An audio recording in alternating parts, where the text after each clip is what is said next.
Welcome to the show, everybody. Hey, you guys know who this is. It's your favorite podcaster on a Saturday afternoon. Man, I can tell you, it is freaking hot out there. Central Texas is about 103 in the shade. And those of you guys that like chocolate, don't leave it in your car because it will melt. And plus, chocolate melts in the heat, man. So I had to get out of the heat. Oh, hey, can't get no chocolate in me, right? So hey, hell yeah, man.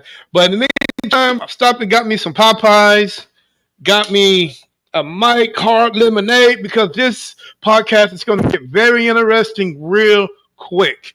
Um, Tonight, I went back up to Kentucky, man, to Wilder, Kentucky. And did I say that name right? No, we're actually in we're in a little town in Kansas. Kansas. We're about 30 minutes north of Atchison, Kansas, in a little town called Elwood, right next to St. Joe, See, Missouri. I got that all messed up already. See, I'm having a bad day. But anyway, hey, how are you guys doing tonight? Good. How are you? I'm doing all right. I think I got something mixed up here. But anyway, I'm just gonna ride with it. Uh, man. To be honest with you guys, how many times have you guys been on a podcast show? This is only my second time. I don't think either one of them have ever been on one. Okay, now when you were on that podcast, did they talk about all the equipment that you had? They asked you all that, that stuff. And to me, I think that's pretty boring. Yeah. You know what I'm saying? Because a lot of people I ask a lot of people about that, and it's not one of those things that I like to do. Right. I like to talk about the scientific aspect of what we do, Mm-hmm. and that's where the fun part comes in. You know what I'm saying? So hey, we're gonna go to a quick commercial, and I will be right back. And after that, you guys gonna introduce yourselves, and we're gonna jump right into the show. All right.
All right, welcome back to the show, guys. Tonight we will be podcasting live on. That was weird. Tonight we will be podcasting live on 8 different platforms. Tonight we will be on Kick, Rumble, Instagram, Twitch, Twitter, YouTube, Facebook, and my personal Facebook page. So hey, uh, all of you guys that can see me, hear me on those different platforms, hey, welcome to the show. And with enough said, let's go ahead and jump right into it, guys. Hey, guys, go ahead and introduce yourselves to the world. How you doing, guys? My name is Matt. I'm the co-founder and lead investigator for Gatekeeper's Paranormal.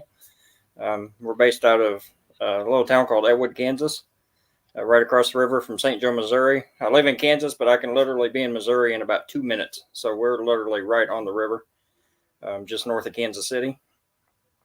And I'll let these guys introduce themselves. I'm Libby Dunn, and I'm the investigation. I do more of the research and the paperwork for the areas that we go in. And I'm Graydon Dunn, and can't really quite say. I'm just help investigate, I guess. Yeah, he's an investigator. He's also training to be one of our equipment techs. So he helps set up all the equipment, set up the cameras, set up the audio equipment. Okay, cool. Guys, Kansas. Is it true what they say about Kansas, man? It is, man. There's We're like I say, we're about 30 minutes from Atchison, Kansas, and no, I mean, there's no place like home. Is that true? right. No, it's true. It's true. But we can go within about a 2-hour radius in about 3 different states, and we're pretty well taken care of as far as paranormal. Wow. Now, since you're 2 miles from Atkinson, uh, have you had a chance to go investigate that legendary little house? These guys have not been there yet. I've actually been to Sally House about 4 times. It's a pretty interesting little house, to say the least.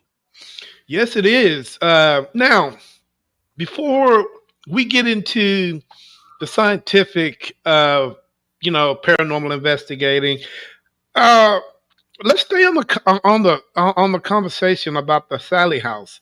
Now, a lot of people, the history of that place is so it changes hell every week the minute you talk to somebody. It does. You know, tell me what you think actually happened at that location, if you don't mind. Yeah, sure. This is my personal view. Um, Sally House Sally actually originated back in the 70s. There was a TV show called Sightings that had a medium that was in their group. They did a show in Sally House, and she said that there was a little girl named Sally that died in the house, that used to belong to a doctor while he was doing emergency surgery on her. It was true that that house was owned by a doctor, but as far as I can find, there never was any documentation or record of a little girl named Sally actually dying in that house. This is where it gets kind of interesting. We are actually a sister group to a group in England that runs under Gatekeeper's Paranormal, by a great lady named Christina. Christine is a real good friend of mine. I call her the best friend I've never met because, like I say, she's across the pond in England. But even she, when I talk to her, when I'm in that house and we do remotes with her, will tell you that she feels Sally is a facade that was created by whatever it is that lurks in that basement to lure you down there. I'm of the belief that there are things in that house that live upstairs. I believe there's an older lady that lives upstairs. I believe there are children in that house. I also believe if you go in that house, maybe looking for Sally or calling Sally out, the elderly lady upstairs is not going to let the kids come through because she knows that's whatever it is in the basement that is trying to lure you down there. I'm not 100% sure what's in that basement, but I do think that it doesn't like men very well. I think it's very, very patient, and I think it will try to isolate you. It will try to pick who it wants, and it will try to isolate you from your group, and it will prey on you that way. To me, that sounds like a very protective mother. Mm-hmm. I could be wrong, but it sounds like if there's children involved and she's protecting the children, don't that sound like a mother to me? It To you does. guys?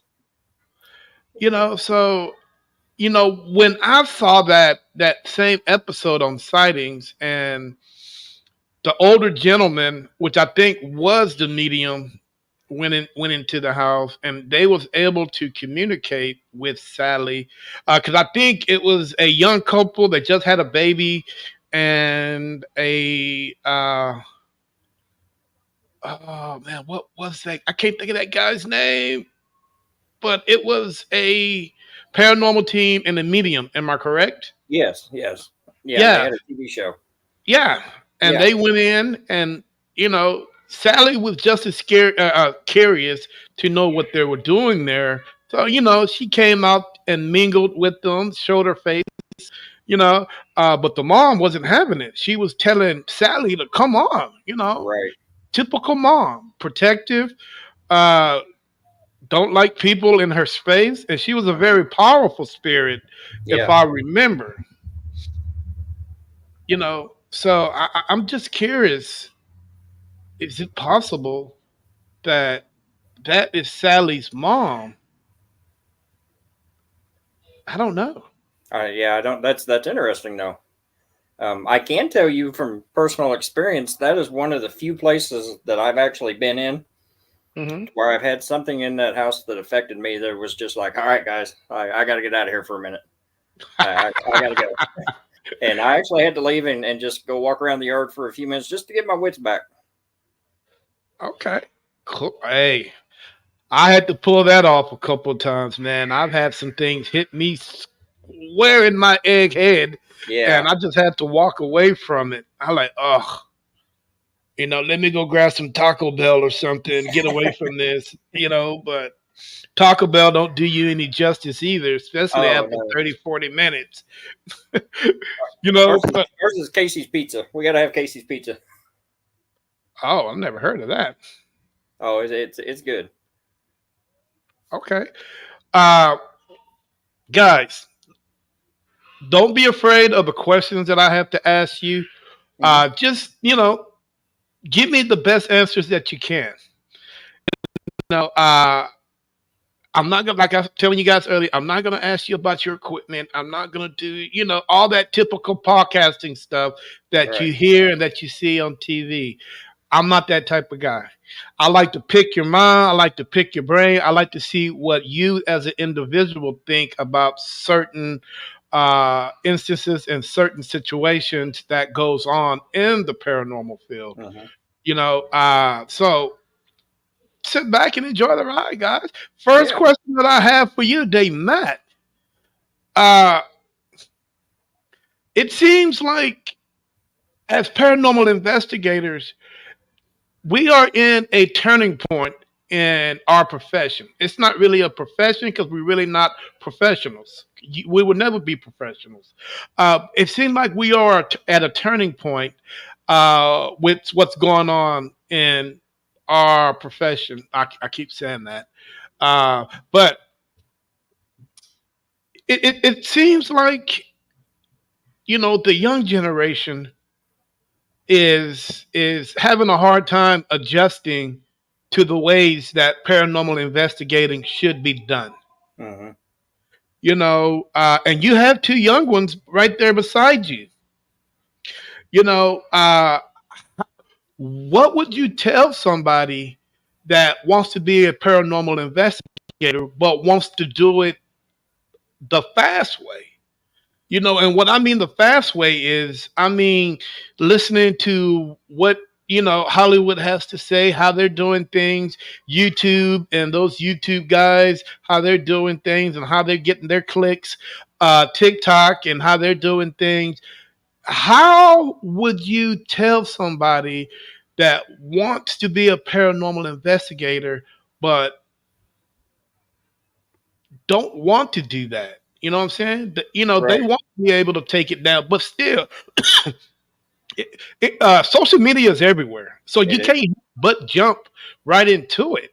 Hmm. So how do console someone that wants to learn from you and want to do it the right way? First thing I would tell you is slow down and be very careful. Um, I think if you have somebody that is watching TV shows and just taking bits and pieces and they just go jump right in, um, you have to learn, and you may learn very quick the hard way. When you go into these places, you don't know who or what you're dealing with. Um, so there's a process that you have to go through as far as finding out what works for you. Um, because what Zach Baggins does on his show might not work in for us. you know. So you have to take your own beliefs, you have to take your own personality, and you have to sculpt that into the way that you try to communicate with these spirits. When I go into a location, I try to treat every spirit that we come in contact with as if it's a human spirit, until it gives me a reason not to. I do not believe everything that we come in contact with is bad. I don't believe everything is demonic. So if you're just starting out, that would be my advice: is slow down, study, find out how to protect yourself, and then just find out what works for you. Just because you see somebody do it on TV, that's not the right way. The way we do things, and I will tell people all the time, the way I do things doesn't make it the right way. It's just what works for me. Right. And and what works for you is normally the best way because it suits your needs, for whatever situation that you're in. Right, right, Uh, it's really hard, man, when you have social media out there, and all these paranormal investigators, man, they're jumping in head first, not knowing what they're getting themselves into, not knowing, how to handle this situation, handle that situation. And, it's really going to be hard for them as they get older and, when they get up in years because it was not taught right. right. And I think social media has changed that game, because I think so many people now jump into this because of the TV shows and seeing the fame and all that goes with it, and that's what they have the idea of.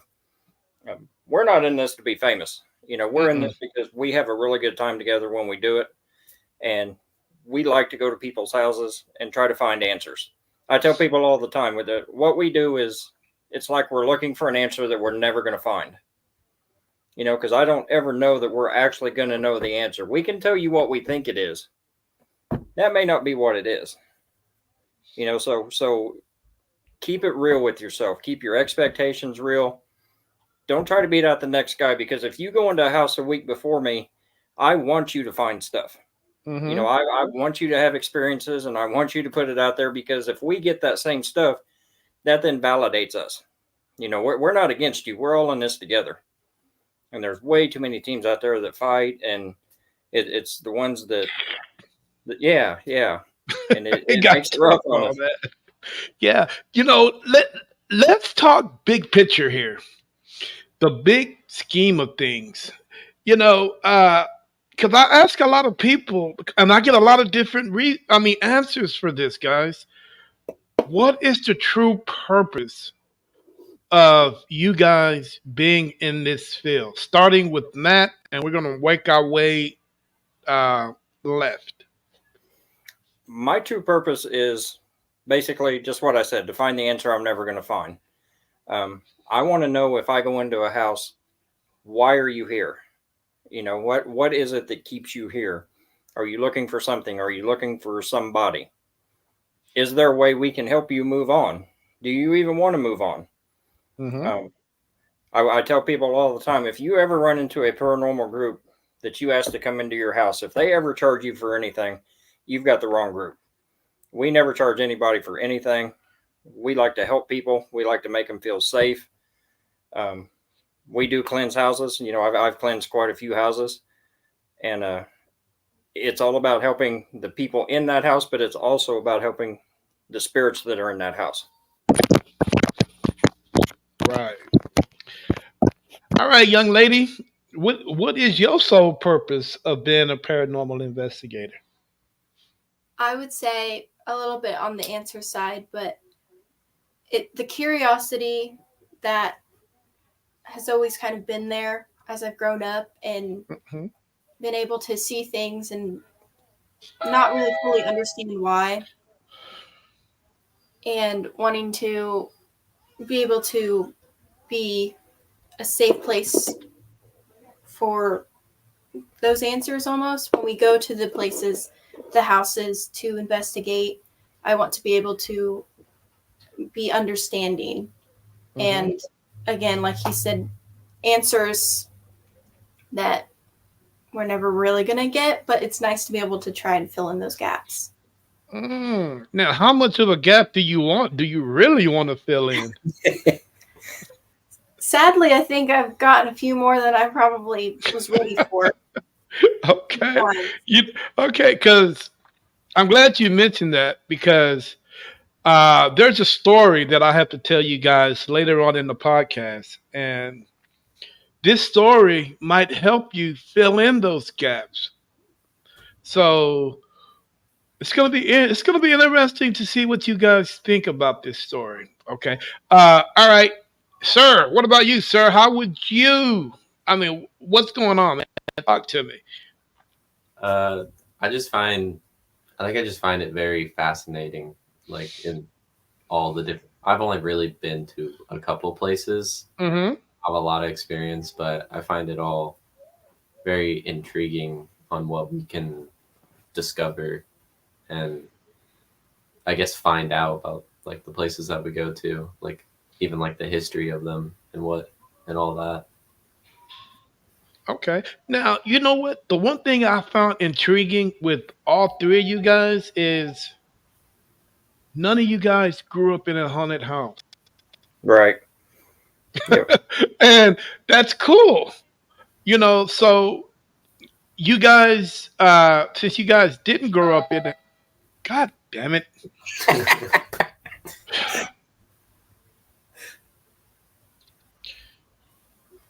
Damn trains. Since you guys didn't grow up in a haunted house, you guys actually have.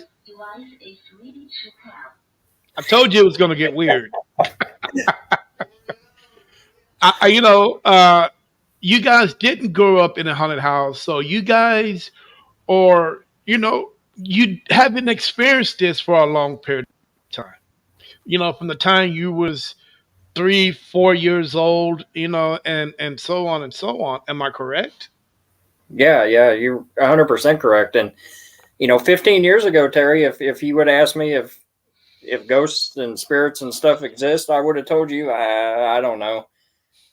Because 15 years ago, literally, this is a true story. It was one of those things that I didn't believe it, but I didn't disbelieve it. You know what I mean? And it was kind of one of those things. I'll believe it when I see it. And the way I got into this was I had a buddy call me one time, and he says, "Hey, me and my wife are going to go to a place called the Velisca Axe Murder House, and we're going to go spend the night just for something to do." He's like, "You want to go?" And I'm like, "Yeah, why not? I'll go." And it took me about 2 hours in that house, Terry, to go, "All right, I believe you." Yeah, man. Yeah. The one thing that I'm really, because I was thinking about this on my way home, and I was thinking, at what point will the scientific community will take us seriously? Do you guys think they would ever take us seriously? Or do you think that they're going to keep, as much evidence have paranormal investigators we've put out there, we produced, we've shown, but nobody seems to take us serious. Why is that? You guys want to try? Personally, I don't think they'll ever take us seriously because to want to believe, you have to have an open mind enough to believe it. And a lot of people have the thought process of, if I can't see it, I'm not going to believe it. Mm-hmm. And a lot of experiences can be put off in different excuses if you decide to make them excuses. And it's really easy to convince yourself that certain situations aren't really anything, especially on the paranormal side. I feel like some people don't want that to be real, and that's why it's not real for them. Mm-hmm. It's kind of easier to just put it to the side and ignore it. Right. Now, in your own mind, tell me, what do we need to do for these guys to take us seriously? Do we need to bring a ghost and put him on stage and say, "Hey, this is this. Now, do you guys believe us?" I mean, it's got to be something out there for us to for these guys to take us serious, you know. But the thing is, there's a big number of paranormal investigators out there that produce some of the greatest evidence that something is going on, but man, every time we turn around, it gets shot freaking down. Mhm. Every time, you Yep. know. And Go ahead. yeah, I think a lot of it lies with them. Like she said, they have to have that open mind. And in order for them to do that, if at the same time, if you're telling me that this don't exist and this isn't real, then that's fine. Then come with us. We'll be more than happy to let you follow along with us. You can test anything you want in that house to prove that we're not setting stuff up to knock on the windows, and we don't have people hiding in the closets to grab you Hmm. and things like that. So I think in order for them to believe it, they actually have to experience it. I was going to say the But same thing. It's a yeah, personal experience.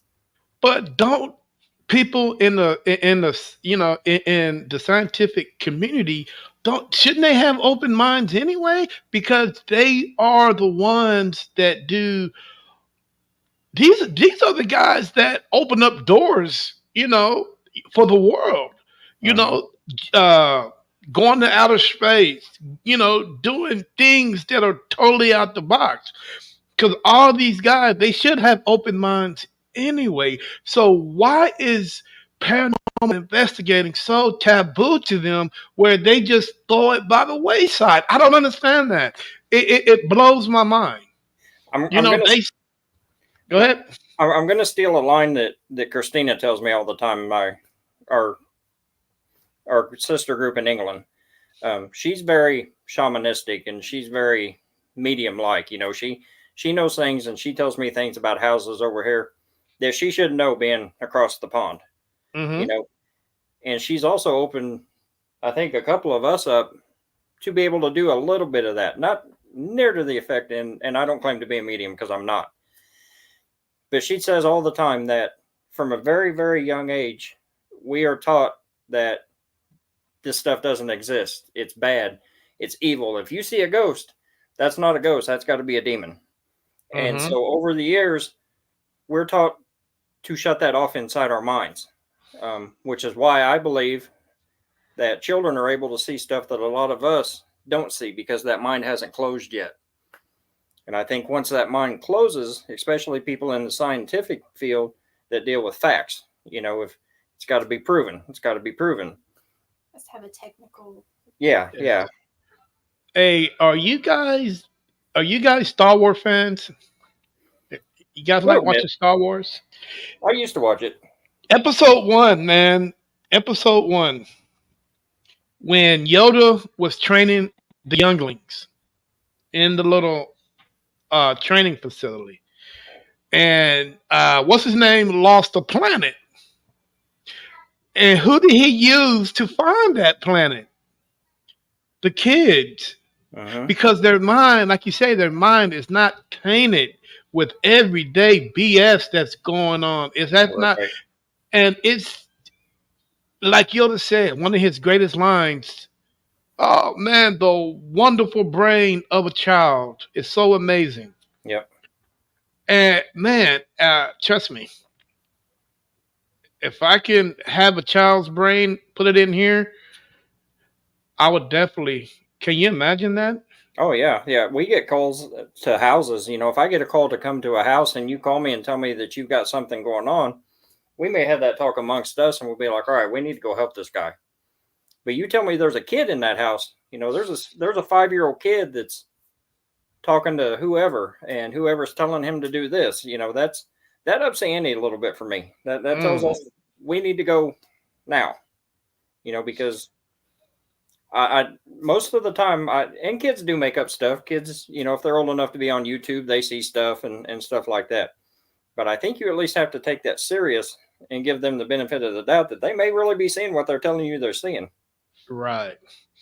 Uh, you know,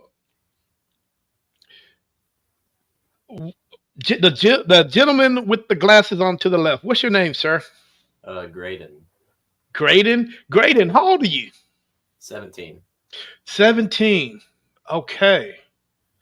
You are the next generation of paranormal investigators. When we're long gone, you will be investigating us. I'm going to mess with him so bad.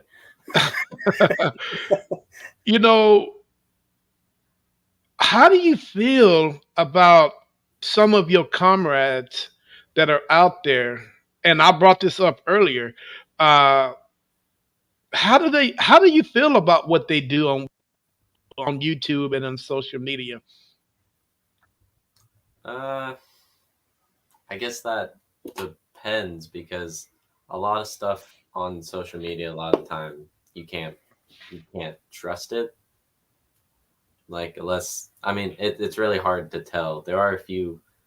I don't know if I really have any good examples of like media that's like hard proof of it being real, but like I don't.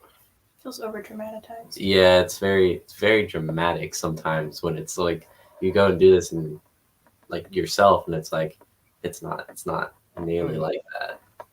It's not necessarily fakey. Like I don't know how to explain it quite. right. You know, the reason that I'm asking is you and those that are your age uh, are the next future paranormal investigators. Things are going to be different from what you're going to have now to what you're going to have then. The technology is going to be different. Everything's going to be different.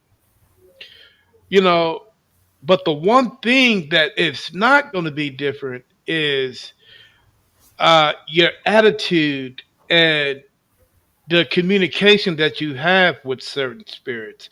Because if you don't have certain key elements that comes with your paranormal investigation, and I'm going to be honest with you, if I was a spirit, I would not want to communicate with you. You know, but do you know what that is, sir? Wait, what? I got confused. Yeah, can you repeat that last part? You kind of cut out on us, Terry.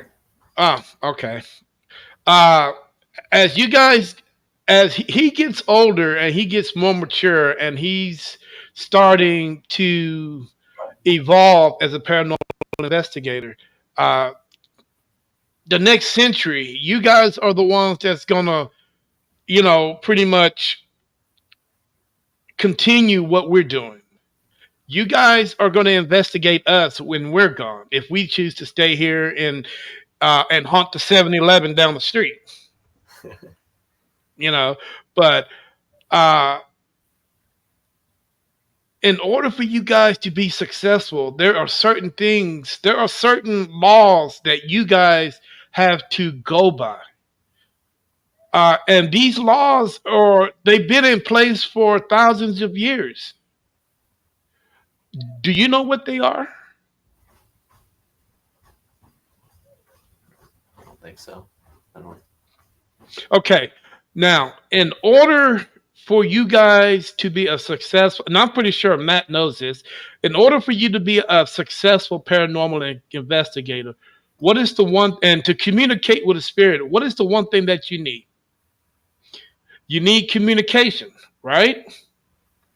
And you need the biggest thing of them all, that the one rule that defies everything.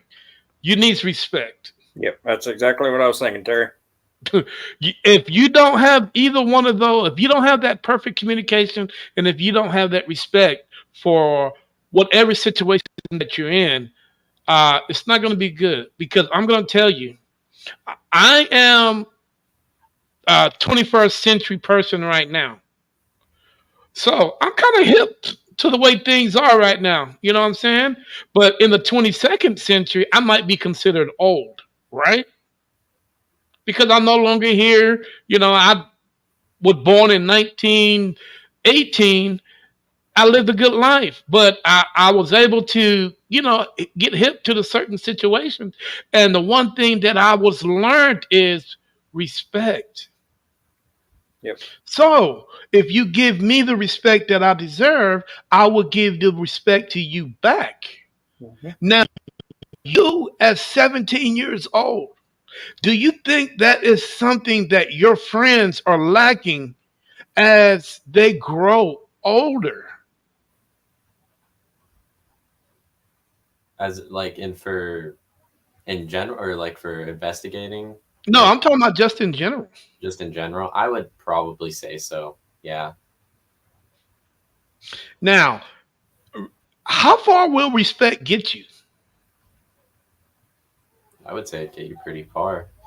It can get you to that job you want. It can get you to dating that particular girl that you want. If you go knock on the door and say, yes, sir, no, ma'am, this and that. Respect can get you a long way.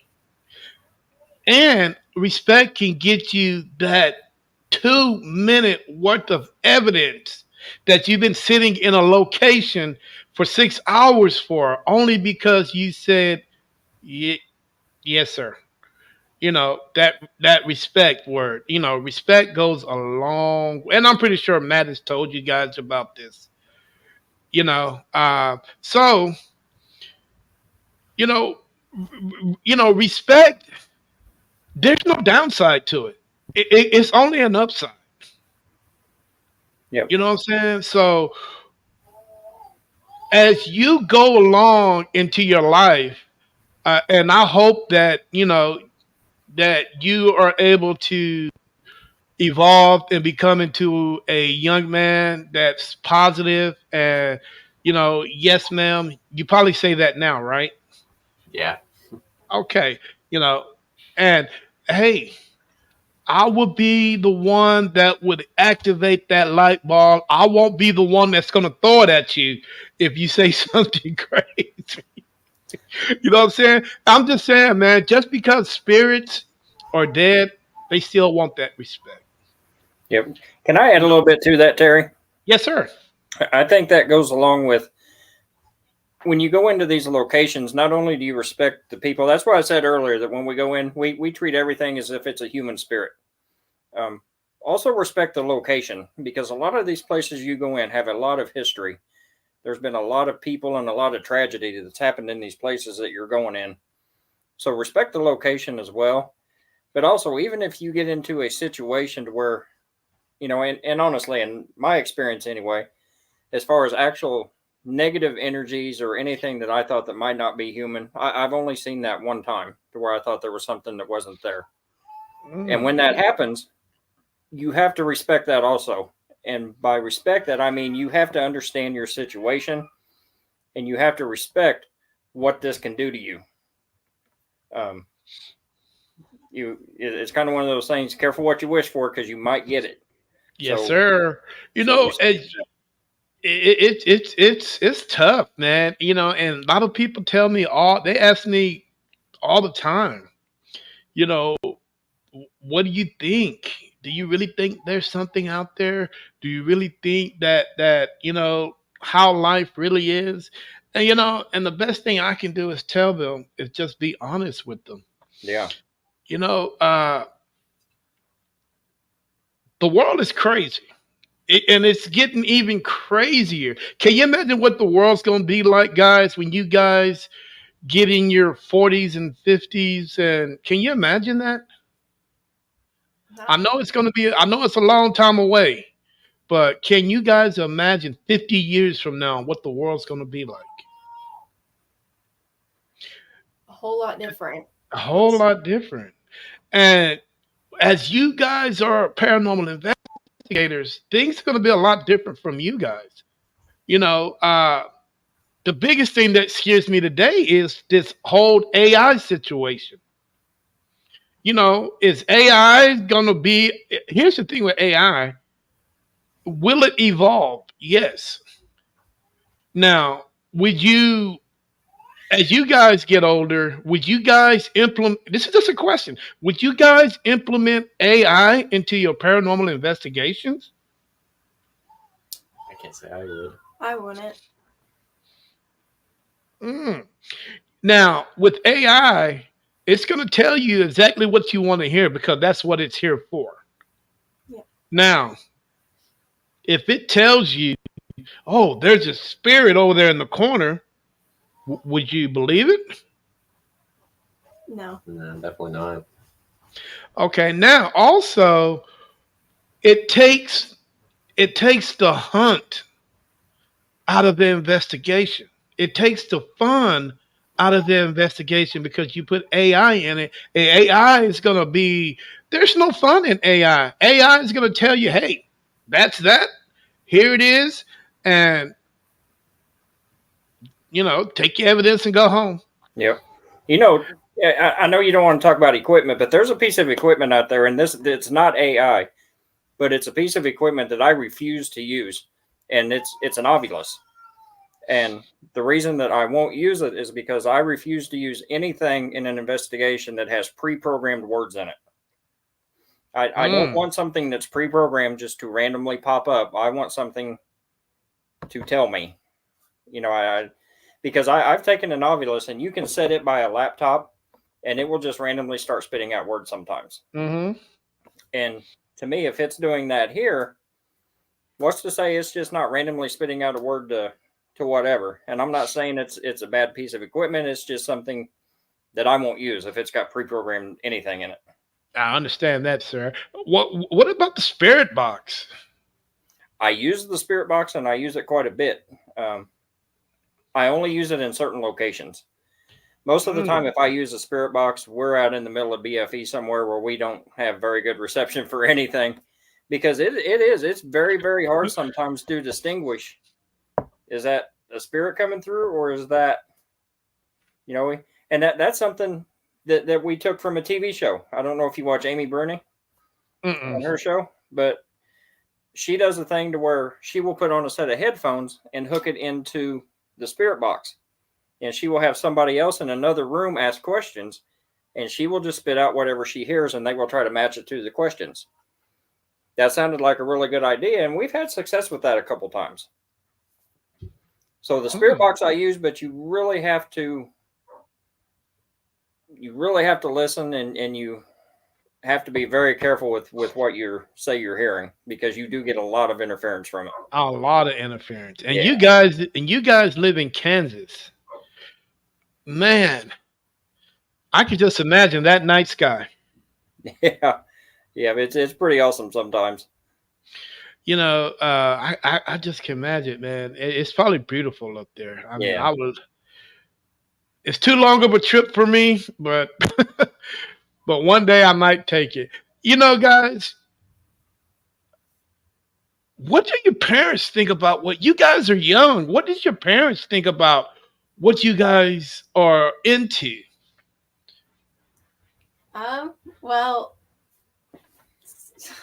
Trick they question. they kind of Yeah, brought us into it. that's kind of a trick question, Terry, because I'm actually their stepdad, and their mom is my wife, and she is in our group also. So this is kind of a family thing. Fuck it. Goddamn, Matt, you tried to do the okie doke on me. Okay. Well, you know what? Okay, so I'm gonna skip past that. We agree. What does grandparents think about that?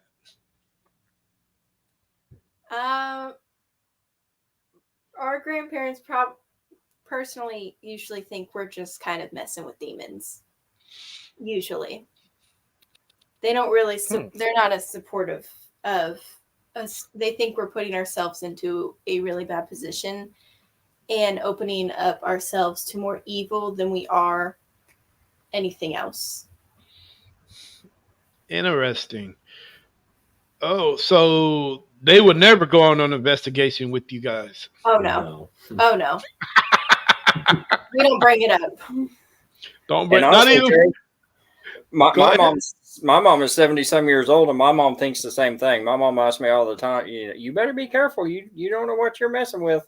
But at the same time, my mom grew up in a very religious household, and with that belief that if you're talking to something, it's got to be a demon. Yep. Mm. And you know what? You guys are nowhere near the Bible Belt.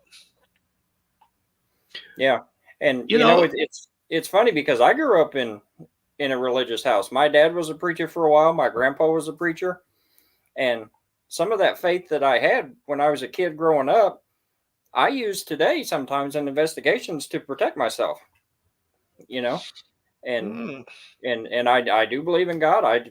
But I also believe that there is a hell and the devil is very real also. And I think that yeah, that actually helps sometimes because that helps me with that aspect of careful what you wish for sometimes. right. Now, how hard? Now, the little town that you live in, you know, do they give you guys a hard time when you guys are out mingling among the community? No, honestly, nobody ever really says anything. I've got a good friend of mine that lives in this town. Um, he used to do the same thing that we do. He's kind of Hmm. gotten out of it for a while. So, I have those mutual friends here that have been there, done that, and we have some pretty good conversations about it actually. Mm. So no one actually comes up to you guys and give you a hard time. I've never had that happen when we're out. Even if we go out of town to a place, we have our shirts on.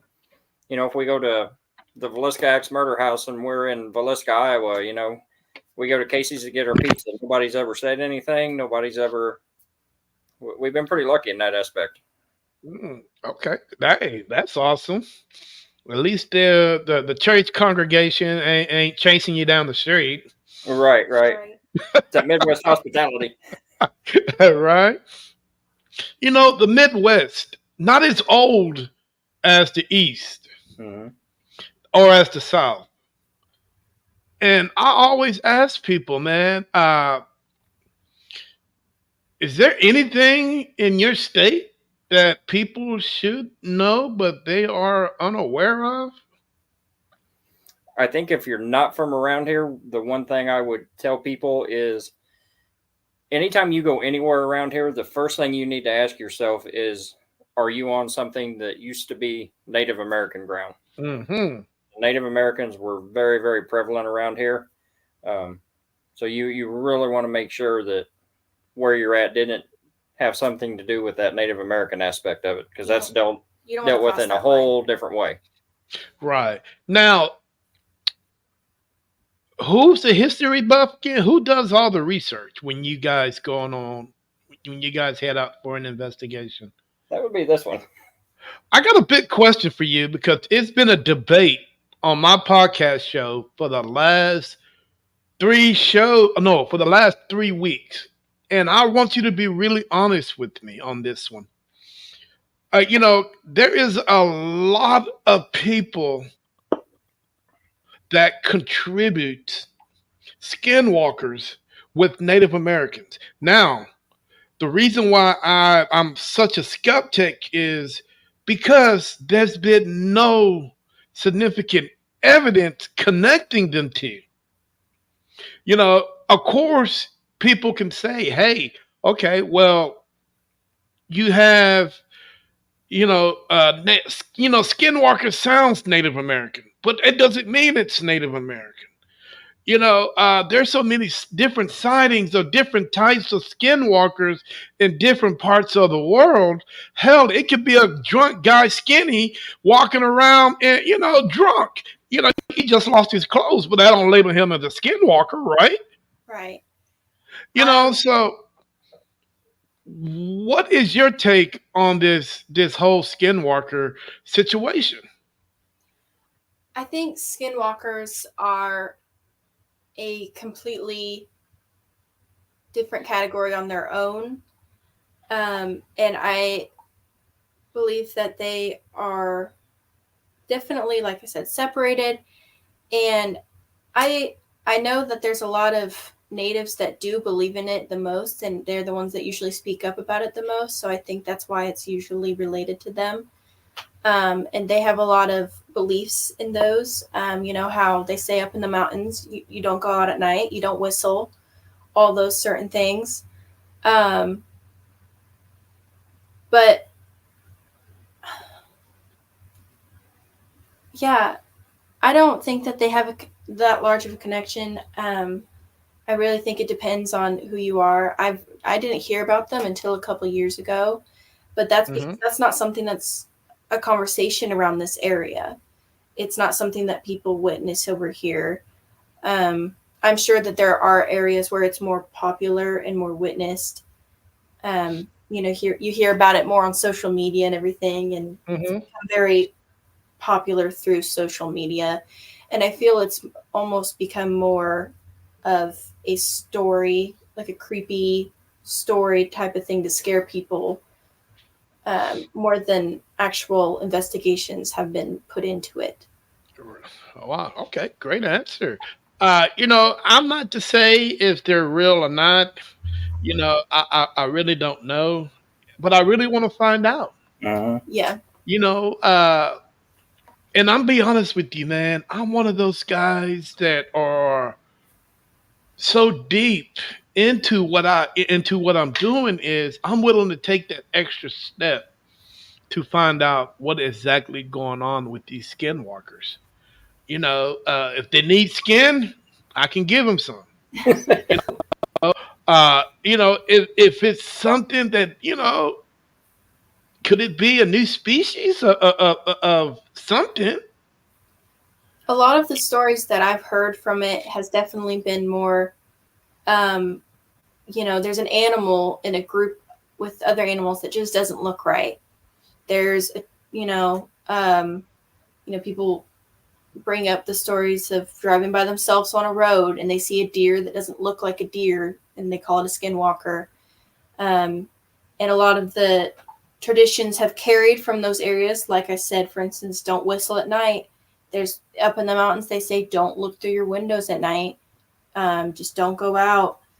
And I think there's a lot more physical danger because there's more physical sightings type of description, more descriptions. It's more disturbing to know that is it a skinwalker or is it just like a sick deer, Mm. and Well, so it's a lot harder. well, I'll be honest with you. We've yet to have a sighting in the hood on something like that, and I'm telling you, and I don't know if we ever will because Yeah. the brothers ain't playing. Hey, we're not going down that road. You come out here with with no clothes on, then you want to walk up and man, we're gonna hand you a beer and say, hey, go on. Yeah. You know what I'm saying? It seems like it only happens in the urban areas or the suburban areas where there's not that many people around Mhm, that wants to show its ugly head. mhm. And you know, people do strange things. Is it possible that these skinwalkers can be just people? Yeah. Man, hey, did you guys catch the last full moon a couple days ago? I did. That thing was beautiful. Yeah, it was. But do you know what I was doing when that thing came out? Sitting on the back fence, howling at the damn moon. If people don't think that's freaking crazy, I don't know what is. I mean, everybody does crazy things. Uh-huh. I'm just saying, man. Yep. So it wouldn't be out of the ordinary to see something like that. No, not at all. It's interesting though, like with skinwalkers, and you tied to Native Americans. Most of the time, Native Americans are very in touch with nature. They're very in touch with outdoors.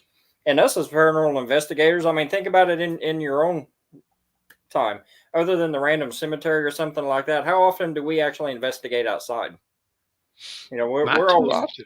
we're always inside, and whereas people like the Native Americans are outside, they're in nature, they're there at night. So and it's just my belief there very well could be something else that's walking this earth that's not in the house that wants to be outside. Maybe it's in those urban areas because it wants to be left alone. I Mm, don't know. right. Now, Kansas. I mean, it's it's a state. I don't know if there's a lot of urban legends in Kansas. Is there? Um, It kind of depends on where you're at. We have a few real small ones. I've read a few books about a couple. They weren't very solid. You don't actually hear them. It's not something that's really spread around, but supposedly we do have a few. Yeah, I'll give you one you can look up later. This is one of my favorite ones. Have you ever heard of a place called Stull, Kansas? Stull. Mm-mm. Um, it is said that in Stull, Kansas is a very, very small town. I mean, you can drive through it on the highway in just a minute or two. But on that road is a cemetery that sits across the street, and you can actually Google Stull, Kansas cemetery. It was said to be one of the 7 gateways to hell. There used to be a church inside this cemetery. They would say that the roof had blown off of this church just from age, storms, things like that. They say you could go into this church and it would rain, but it wouldn't rain inside the church. Oh wow. Yeah, there were stories of people that there was a set of steps that went down behind the church. They said that you could go down to these steps, and supposedly there were people that had actually tied ropes to themselves and went down these steps and, went 5-10 minutes and never hit the bottom of these steps and come back up, and they've been gone for 3 or 4 hours. Oh wow. There was another story I read, and I read this one online about a guy that was in there one night that got spooked, ran back out to his car, and he had the keys in his pocket. But when he got out there, and once again, I don't know if any of this is true. This is just what I read, that his car was actually facing the opposite way on the other side of the street. They said that it got so bad there that unless you have an immediate family member buried there, the police and they won't even let you in. They used to, from what I've read, they would even have the National Guard guard it on Halloween just because they had so many people that would come and mess around the cemetery. Interesting. Oh, sound like a road trip. Yeah. You know, speaking of road trips, man, a lot of people, I heard there's a guy in the Kansas area. They're buying up a lot of these paranormal properties. Do you know who they are and what they're about? I do not. I do not. Because I heard he's buying up the ex murder house. He bought that. He's bought some more other properties that are supposedly really haunted locations, and he's paying large sums of money to buy these locations. Mm-hmm. And why he's doing it, I don't know. Maybe he's looking at the future of some of these locations. But I've always been a paranormal investigator. I've always been the one that's like, I'm not going to pay a large sum of money to go into these locations. Yeah, it really hurts these locations. You take a place like even Sally House. There are so many people that go into Sally House that I think after a while you get groups that go in there, and you don't know what some of these groups do when they go in there. It's a pretty well known fact that in the basement of Sally House, which is a concrete floor, there's a pentagram on the floor. That pentagram has been painted over with black paint because they scrubbed it, tried to get it up. They couldn't do it. I think we lose a lot of the history and what actually went on in some of these houses because they're so overrun with investigations that I think it dilutes it. And you don't know what some of these groups are actually bringing into these places. I've even heard of groups that go into houses that are public houses and try to cleanse them. And to me, that's just, I don't know why you would do that. You don't ever cleanse a place without somebody asking you to do it. You know what I mean? Yeah, 'cause I don't see a purpose in that. No. That's weird. Wow. I've never even heard of that. Guys, are you okay? When I ask you guys this particular question, I get a lot of different answers. What kind of paranormal team are you guys? Because I get so many different answers. I get people Well, I'm just a validation team. Well, I really don't deal with, anything that's validated unless it's demon oriented. A lot of people that likes to deal with demons and demons only, of course, they'll never be in business because that's one in a million. Mhm. I only deal with, certain just certain types. I mean, there are so many different types of paranormal investigators. Which one are you guys? The best answer I could give you that is if somebody would ask me what I want us to be known as, I just want us to be known as honest. Um, I want people to believe that the stuff that we give them is legitimate. Um, Honestly, as far as what it is or what the haunting is, we'll basically go anywhere. If it's a small child that's playing with little Bobby, and little Bobby doesn't exist, we'll go do that. Or if you tell me the cabinet doors are flying off the hinges and they're throwing plates at you, we'll do that too. But whatever it is, I want to be known as the honest group, because honestly, we've been in places to where we've been in houses and I've had to go back and tell these people I found absolutely nothing. You know, doesn't mean your house isn't haunted. Just Right. means maybe it wasn't here tonight. Yeah. Hey, if it's a Friday night, you know where they're gonna be. Yeah, They're gonna be at right, the club. right. They're gonna be partying. Hey guys, why do you think spirits? And I'm not saying that our spirits like this, but why are spirits so darn messy? They never seem want to clean up after themselves when they throw a plate or a damn just to get why? I don't understand that. I think most of the time, if they throw something at you, they're probably pissed at you in the first place. So they're like, you clean it up. Yeah. Because sometimes I'll sit and I'll just think about things. I like, man, you know what? Spirits just need to. Hey, we're not their maids. Right? Man, if they're throwing shit out the damn shelves, they should clean that up themselves. Yeah. Am I If right? Let's think logically about this. If they're trying to get, what is the best way a parent, and I mean a kid can get a parent attention? The best way to do it is to clean up something. yeah, I'll notice that, So if a spirit was to throw a damn glass on the floor, a poltergeist, you know, the best way to get my attention, brother, is to clean it up. right. Yep. And they don't seem to want to do that. They want to make a mess, but they don't want to clean a mess. Yeah. I think the main reason you're going to get that is just because if you get to the point, if it's not a poltergeist, if it's actually a human spirit that's just mad or something like that, if they're to the point that they're breaking stuff and throwing it at you, they feel disrespected. So to them, okay, you disrespected me in my own house. You didn't piss me off, so I'm going to throw this at you. And Sound like a grandmother to me. My yeah, grandmother yeah, did that to me all the time. yeah. And they're not going to pick it up. So even though you're the one disrespected me, you're the one made me do this, so you clean it up. Yeah, yeah. All right, guys. I'm gonna ask Mike if you want to do me a favor. You want to go grab some milk and cookies. I want to talk to the two younglings for a minute, and you can just sit there and just chill. Let me talk to the younglings for a minute, Yeah. guys. Okay, now Leaving. Yep, I'm out. I was just kidding. I'll be back. I was just kidding. Hey, He took it as a chance.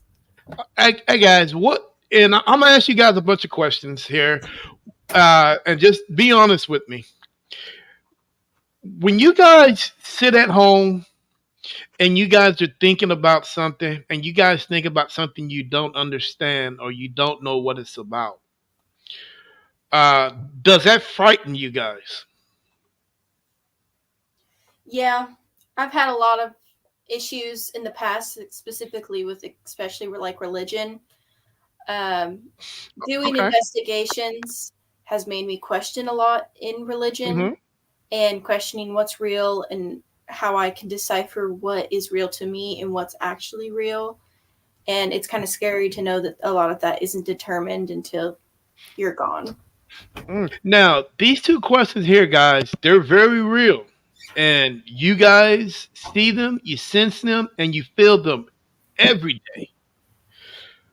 Okay, the first question is, what is the one thing that everybody is afraid of on this planet? Death. From the time that you are a child until you're actually an adult, you are afraid of it. Can any of you guys tell me what that is? Say death, He maybe? said death. No, No. because No. with death, you are as you grow older, you you know what's going to happen eventually. So with death, you kind of know that's coming at some point. So you kind of mold yourself to get ready for that. But this here is something that it's really uh it comes at you four different sides. Death's gonna hit you head straight on, and it's just gonna go run through, and it's gonna go run straight through you. But with this here comes on four sides. It doesn't have a name to it, but it's something that everybody on this planet is afraid of. Just the unknown. There you go. There you go. And why is so people so afraid of that? There's no promise. There's no promise to what's going to happen. Um, there's no actual definition. There's no actual solid ground. There's no faith put involved. You can't rely on what is on the other side. Mm. Would you agree with her, sir? Yeah, I think that's. I don't think I could word it any better. Mm. Really. Now is the next question is it okay to be afraid of something of the unknown? I'd say yeah. Yeah, Now, would you guys consider this a part of human life to be afraid of something like that?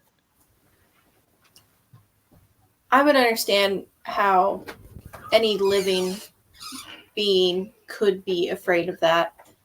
Um, I know there's a lot of people that can brave it sometimes and just go forward and something that they don't know. But so I wouldn't say it's probably an everything experience, but I can Hmm. personally, I would say that the unknown is something that would frighten me. So I can understand completely how it would frighten others. Yes. Okay. Now, the next question that I have for you guys is something that your parents teaches you as your kids. And I don't know why parents frighten us like that, but they do. You know, they'll try to keep your butt in the bed. The boogeyman gonna get you. They tell you little stories. You know, and the question I have for you guys is, why are people so afraid of the dark instead of what's in the dark? I think people think that the dark is what they fear, but I would definitely say it is what's in the dark. Your imagination can completely spiral when you're in the dark, and you can tell yourself that there's someone standing in the corner because you can't tell if there's someone standing in the corner because it's completely dark. How are you Mm, going to know?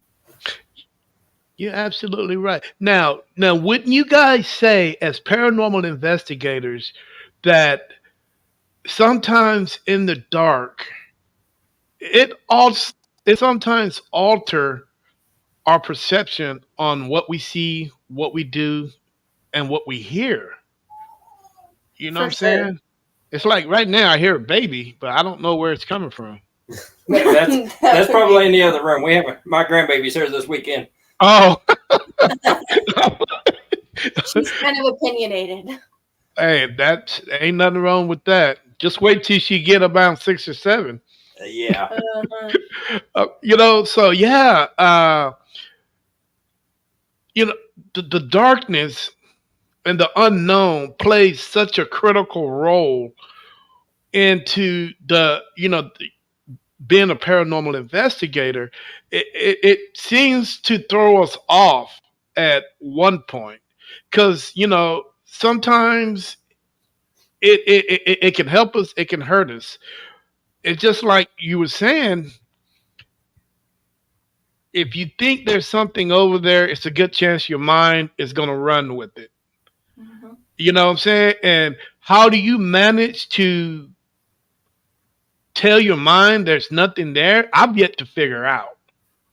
So once your mind is set on something, it's going to go with it. And then once it goes with it, it's going to be stuck in your head. And that's when you're going to say, oh, I thought I saw something over there. Mhm. In all reality, you didn't. You know what I'm saying? So, the unknown, the darkness, and I always tell people, don't let the darkness fear you, because if a spirit wants to communicate with you, it doesn't have to be a night and day situation. Right. It can happen during the day. You know what I'm saying? So most people that are out there just think, well, hell, man, that spirit can't bother me, man. It's just when it's during the daytime, I mean, that spirit can kick you in the butt either way. There's really no ways around that, light or day. So, hey, great questions, guys. When I asked you great questions, you gave me guys great answers, man. I appreciate it. Um, but the thing that is, I want you guys to ask one of your friends that question and see what they think. See what their logic is and see what they're thinking about it. Because I'm telling you, every answer is going to be different. Uh-huh. No two. It's I guarantee you, it's not going to be the same. Yep. You know what I'm saying? Uh, Tim. I mean Matt. I called you Tim. I'm looking at Tim over Okay, here. call worse. Matt, what do you? We're going to switch it up a little bit. What? How does religion play into what we do on weekends? I think it can play a big role in it. If depending on the faith that you have, because I think everybody's faith is different. There's obviously different denominations, and Mm-hmm. I think sometimes that it can actually skew you into a bad spot if you let it, because you get that instant, like we talked about earlier. This has got to be demonic. This isn't Grandpa Joe. This is a demon pretending to be Grandpa Joe. So you have to be able to separate the two, but at the same time, I would strongly urge you that if you are religious, use that religious for your protection. Have it there when you need it, but don't let it dictate your investigation. Don't let it dictate what you think you're seeing or hearing, and just rely on what you are actually seeing and hearing. Mm, correct. Yeah. Now, is it possible that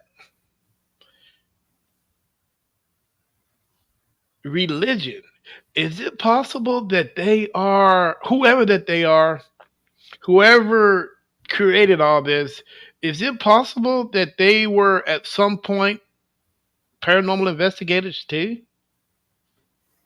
I mean, it's possible. I've even heard a preacher who was a pastor of a church one time make the comment that he believed that if God knows you're struggling with something or you're having a bad time, that God will allow family members to come back and talk to you. Those are spirits. So at the same token, if that's true, then yes, God himself believes in spirits, because you talk about, some religions believe in the Holy Spirit, which is, you go into spirit there, and you're talking about spirits being allowed to come back to earth to comfort you. James Brown. Yeah, yeah. Yeah. Uh, you know, it seems like the holy book sometimes it's kind of sometimes it kind of contradicts itself, little man. They say that the talking to spirits is bad, but then again, you got the Holy Spirit. The Holy Spirit makes you do strange things. And, when a spirit jumps into your body, hell, you break dancing and you're twisting on your head. You're doing all the things that normal people don't do. But Mm-hmm. hell, don't the Holy Spirit do the same damn thing when it's in you? Mm-hmm. Yep, and I think that's part of the.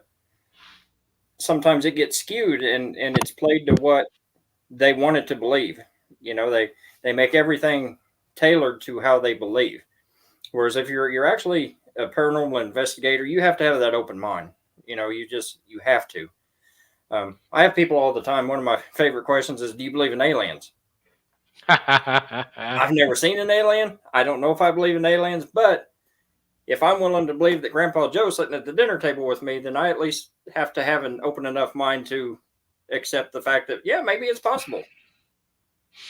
mm, Interesting conversation there. Uh, have you guys? Well, Matt, have you ever, or do you watch YouTube yet? Not a lot. There's a gentleman that I know that I've sometimes watched, and his name is Bill Carson. Mm-hmm. And I would love for you to YouTube him and just sit back and listen to what he has to say about everything. This guy here, he's an author, he's a historian, he's he's an engineer, he's an archaeologist, he's involved in so much stuff. And the way this guy finds out a lot of information is he does a lot of digging. And Yeah. it's not just, and when he digs 10, 12, 13, 14 feet deep. He goes how far it needs to go down that rabbit hole for him to find out the information that he needs. Dude, you have to check this guy's out. Yeah, I'll do that. I'll do that. I some of his stuff that he's saying about biblical texts and all that stuff is amazing. Mm-hmm. And it makes you think: is this world a lot older than what people say it is? Yeah. Yeah. You know what I'm saying? And if it is, what happened to the civilization before us? Right. You know what I'm saying? And if there was a civilization before us, where'd they go? Mm-hmm. You know what I'm saying? And if they are spirits and ghosts, why come it's weird how we're able, let's say for an example, we're investigating how old of some of the spirits that you've communicated with, have they ever told you just how old they are and when they were born, and when they died? Have a spirit ever communicate to you in depth like that before? I've had a couple that have told me how old they are. Um, Most of the ones that I've seen, I think the oldest I had was we believed one time that I was talking to a gentleman who was in his 80s, and this was probably 8 or 10 years ago. Mm. Um, but it was, I sometimes think you don't know. It's kind of one of those things like we went back to. We're never going to know the answer to. So I don't know if throughout the years and the decades and the centuries, these spirits actually find whatever it is they're looking for, so they move on. So that we're constantly into and I do believe that there's probably some very old ones that are still here. I Mm. believe that especially Native American, around here. I believe that can go back decades and centuries even. But would you say, and I'm just curious to know what you think, would you say that the Native Americans are the very first people on this planet? Or it's got to be much deeper than that? Yeah, I think it's a little deeper than that. I don't really know the answer to that. You You know, go back and you talk about the cavemen and how we evolved, and did we evolve from this, or I I'm not saying it's wrong or right. Just me personally, I have a hard time with the Big Bang Theory that something just went boom one day and here everything was. Um, yeah, yeah, I think it's a little deeper than that. yeah, we don't have a Thanos running around here. Right, right. You know what I'm saying? Uh, Thanos wasn't that bad. He eventually got beat down, Yeah, yeah. but I'm, because it has to be a point where somebody will have to communicate with somebody who's, man. I'm not even going to say, okay, let's go post ancient. We're not pre ancient. No, let's go pre ancient. So, I mean, in order to, what we have to do to communicate with those spirits. But to me, guys, it seemed like there's an elevator. Hmm. Okay, it seemed like me there's an elevator. One generation or one evolution of people goes up. You never hear from, like you said, Matt. You never hear from them again. Yeah, The next generation of people get in that elevator. Whoop, never yeah. hear from them again. And is it because they evolved to a higher set of beings? Because in the spirit world, we've always heard of angels. We've always heard of the archangel, one of the most powerful angels ever. Hmm. You know, but yet you got all these other angels that are there. At one point, hell, dude, if you guys know your history, they say that it was a war in heaven between Yeah, heaven and hell. yeah. Satan was an Where, angel. huh? Satan himself was an angel. Was an angel. So where did God get all these angels to go fight this war? So it had to been everybody that passed on was fighting this war. Hmm. I don't know. Yeah, I do think they evolve. I think eventually, throughout whether it's decades or even a century, sometimes it may take that generation that's passed to find what it is they're looking for. Hmm. I think eventually they find it, and that allows them to go home. And I think just one by one, they do evolve to the point that they can leave and cross over. And go where they want to go. Yeah, I want to go into a vault. When I go, I want to go somewhere, man, where I can just eat milk and cookies all damn day. right, right. I mean, that's just me. I'm a milk and cookie fanatic. I can't live without them. But hey, uh, you guys are.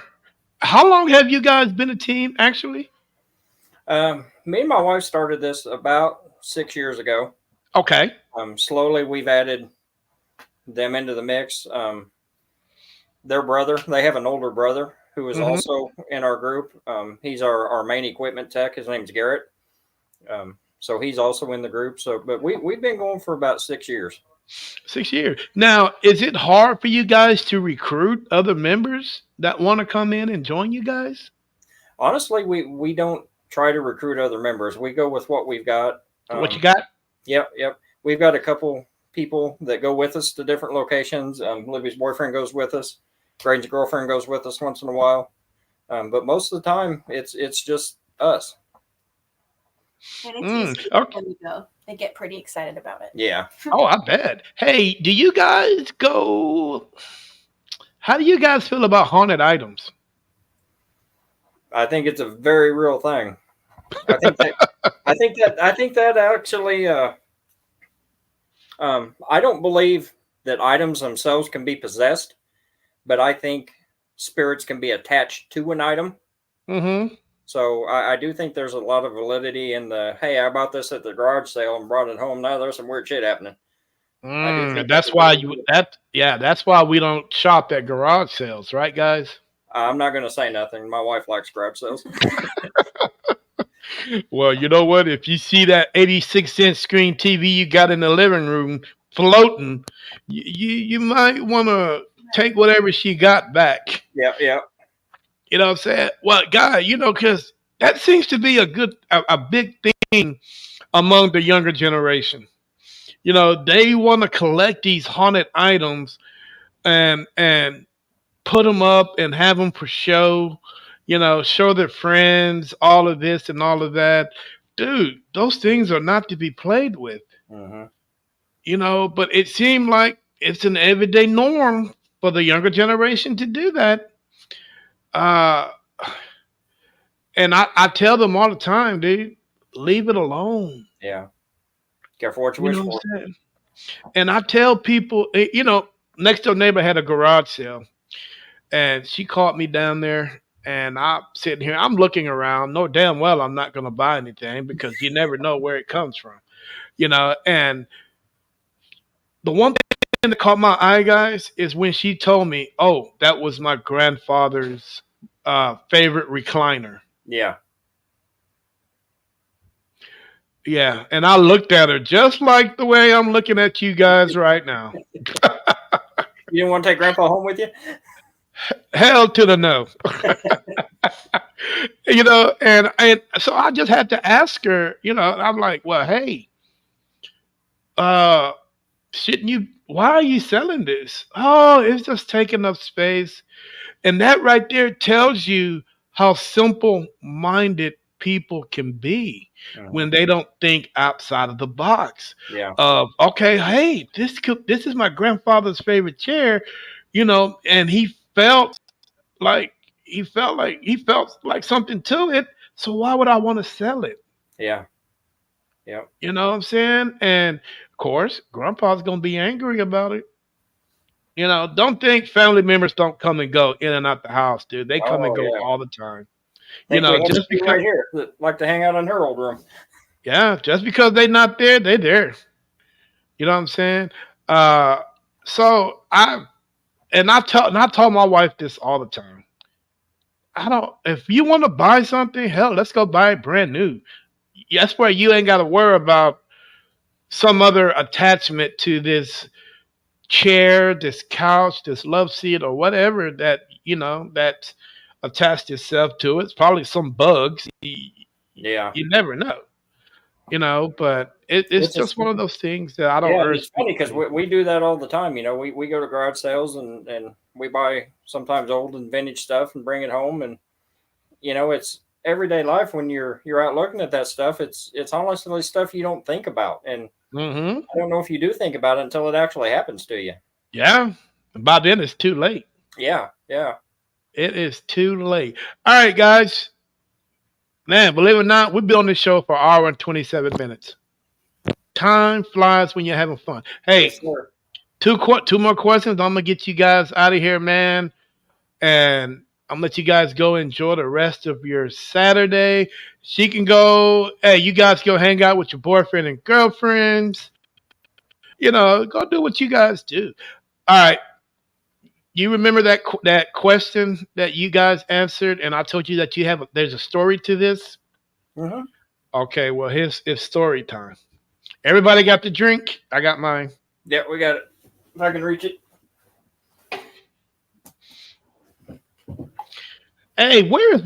Where's mom at? I'd like to get mom in on this one. Graydon, go see if she'll come in here. Go see if Will wants to hold the baby. You got about 50-50 shot on this one, Terry. Oh well, hey, I'll take it all day. Because this story kind of, No, about you two guys. she said no. Yeah, she's like, nah, I'm good. Oh wow, You just shook your hand. that is okay. She's Now, watching, no, Terry, so tell her. Tell her to come on. okay. Well, what's her name? Denise. Hi, Denise. If you want to come on and jump in the group chat, feel free to do so. But this story here is about you and Matt. Okay.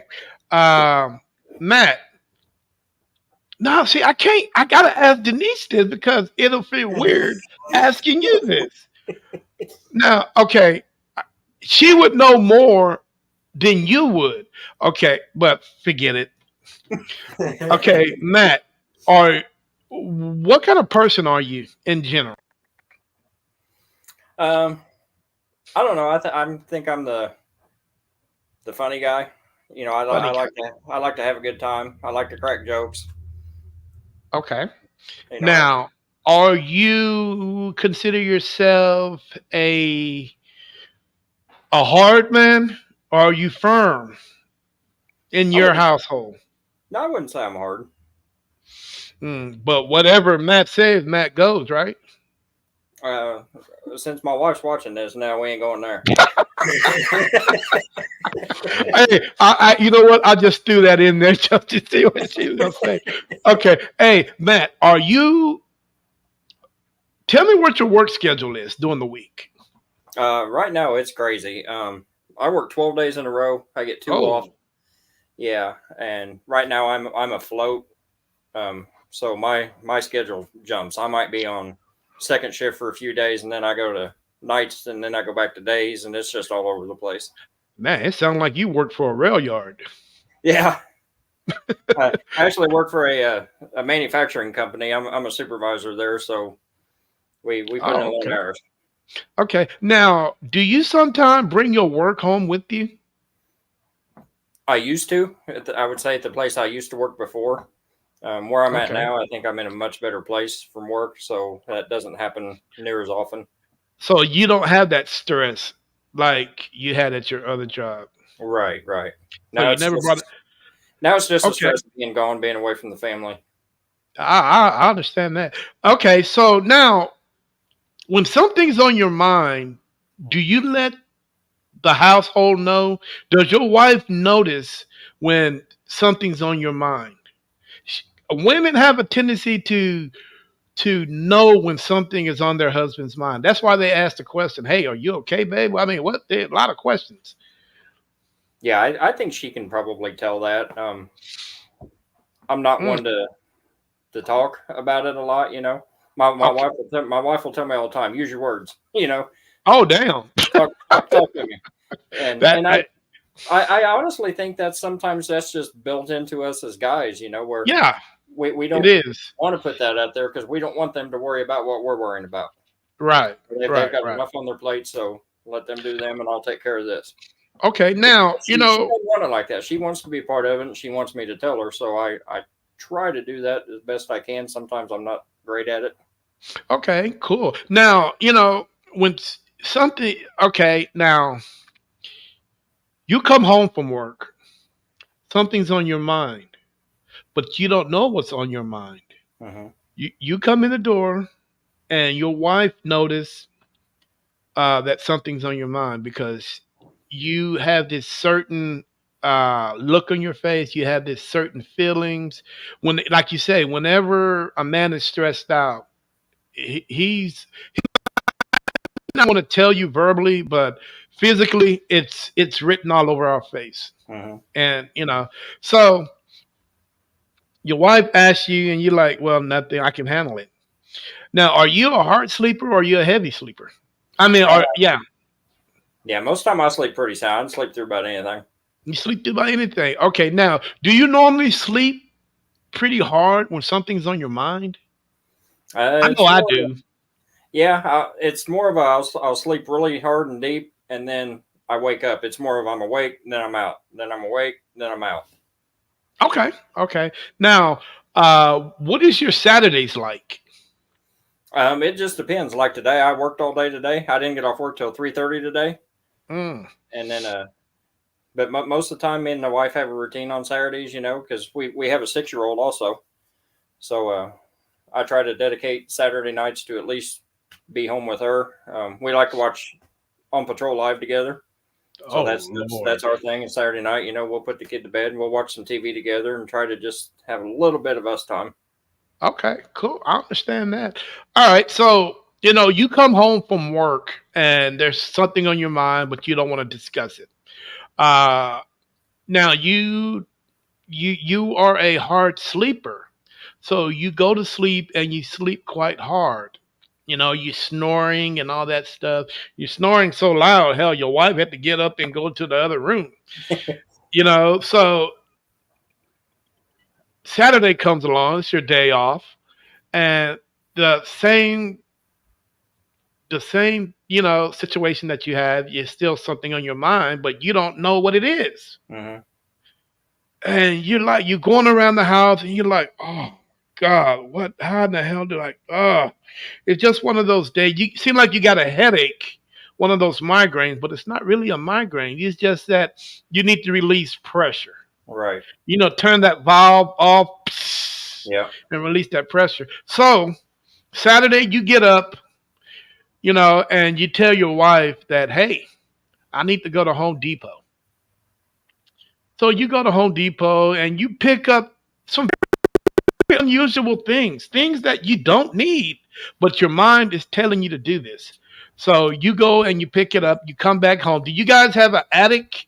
I mean, do you guys have a basement or a garage? Nothing. We have a carport out front. Okay, well, that ain't gonna work. No. Okay, we're gonna throw you a garage. You go in the garage, and are you a heavy tool guy? Do you got a lot of tools? Not really. Not really. But you got enough just to wrench, socket, Yeah. and so on We and have so. enough to be Okay, dangerous. okay. So you got enough to be dangerous. So you're gonna go into the garage, and you just start tweaking on things. You just start fixing on, you just start just working on, not knowing what you're building. You're just building. You like your hands are going 90 miles an hour, and you don't know why. And you steady putting things together. And your wife comes in and is like, "Hey, Matt, what are you doing?" And she's like, "Hey, I don't know. I'm building this, you know." So she goes back into the in the kitchen. Do you like spaghetti? Oh yeah. Have you ever had oven baked spaghetti before? Hmm. Okay, well, at night she was cooking oven baked spaghetti. Don't be mad at me. I don't know why you're doing it.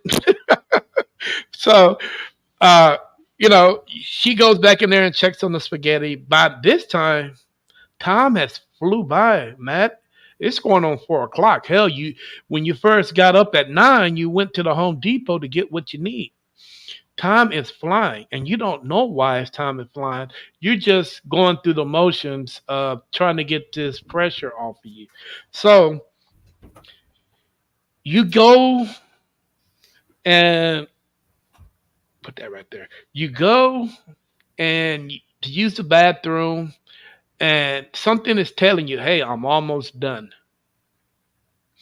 So you go back into the garage, and your wife is follows you, and you did a couple more things, and the one reason why you went to Home Depot is to get a light fixture. Because you got to have that on and off switch on this device that you're building. Hmm. Okay, and so your wife comes in. Man, it's 6:30, 7 o'clock. It's finished. Now, what you built looked like something like this. Your wife is like, "What is that, Matt?" I don't know. But you get that valve on you has been released. So now you're feeling back to yourself. So something or someone told you to build this device, and we will never know who it is. Hmm. You know what I'm saying? So once that happens, you got a pool table. No. You got one now. No. Right. So Appreciate we that. put it. Yeah, we put it on the pool table, and your wife looks at it. Then she turns it around. Now it's facing like this. You guys see that little thing right there? Hmm. Okay. Now this little thing, your wife is going to cut this on, and the hair on your arm is going to stand up, just like a something magnetic. Your hair is going to, and this thing is going to shoot a beam right to the garage, but it doesn't go through. It opens up a portal the size of a basketball, and you guys are able to, your wife looks at you and you look at your wife and like, what the hell is this? But looking through it, Matt, you're able to see life, people working, people walking. Man, have you ever seen New York on a Friday night? Yeah, Pretty much the same way. There's a Macy's, Starbucks. Anybody like coffee? this one does. Well, there's a Starbucks for you. Uh, KFC over here, that and that over there. It looked like everyday life over there. People walking, taxi cabs, and all that stuff. But being, as you guys are looking at it, you're able to notice something, Matt. Someone's looking at you, and they're like, "Hi, Matt. How you doing, buddy?" And you look at your wife, and I don't know that person. So, uh, they walk forward. They actually jump into it, into your reality. She comes up and give you a big fat kiss on that big fat cheeks you got right there, and she's like, "Hey, how you doing, grandson?" And you look, it's like, I don't know this woman. And your wife looks, I don't know this woman. So she puts down the groceries and she's like, "I'm your great great great great grandmother, and I've seen you, so I just wanted to come in and say hello to you." So, have you guys ever had that feeling where you just know when family is around you, you get that sense of that's family. Yeah, you get that smell. That Yeah, whatever it is, it's hereditary. It's in your DNA. It's just something that you know for a Mhm. fact. Yeah, And she had all that. And she put her groceries down, and you got like, come on, man, we got so much to talk about. So she grabbed you by the hand, she yanked you over to the couch, and y'all started talking. And your wife, like, well, okay, well, I'm gonna leave you guys alone and let you talk. She's burning the spaghetti in the oven, so she's got to go check on the spaghetti. Luckily, she didn't burn it. You know what I'm saying? So she's over there, and she was. Grandma was like, "Hey, man, we love you. We're always thinking about you. We can't wait till you get here, but don't be in a hurry because it's not your time to join us yet. There's so much of life for you to do, so many things for you to see. Uh, when you get here, that when it's your time, that's when we will come get you. hmm But in the meantime, uh, just enjoy your life. And the conversation went on for like 2 hours, and she looked at her watch, and she's like, "Oh, I gotta get back. Grandpa is waiting on them. I got all these bags here. I gotta go home and cook dinner." So grandma gets up, puts on her jacket, and gives you a big old fat hug and kisses you on your cheek and say, "Hey, I'm always watching." And we are so proud of you, Matt, for you being the man that we want you to be. So, with enough said, I'm going to say goodbye and I'm going to jump back. I got to go. So, she jumped back into her reality, waved goodbye, and took off. By that time, your wife comes back in. She's like, "Where did grandma go?" "Oh, she had to go. You was really happy to met your grandmother 4 generations back. A lot of people don't do that. A lot of people have never done that, but you have, Matt." And so you reach over there, and there's a little switch on the side of it. Your wife turned on. She turned it off, And she held it up, and she's like, "Okay, Matt. Big question is, you seen what this thing can do? What are you gonna do with it?" So the same question your wife asked you, Matt, I'm gonna ask you. What are you gonna do with it? It's a good question. I think most of us in that situation are probably going to. I would probably take a little bit of time to try to take in what had just happened to that. Um, Honestly, curiosity would probably get the best of me, and there would be a time when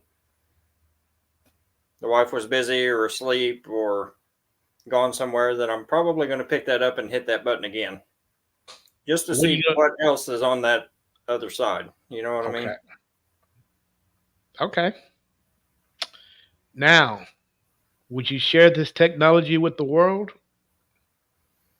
Honestly, probably not, Why?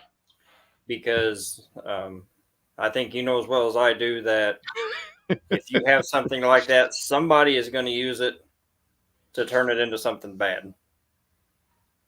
Hmm. So, as great as it would be for everybody to go talk to grandma from 4 generations back, the one person that used it for not what it was meant for would make it really, really bad for everybody. So I think Okay. if you had that power and you had the knowledge to make something like that, um, I don't know that you would want that in everybody's hands.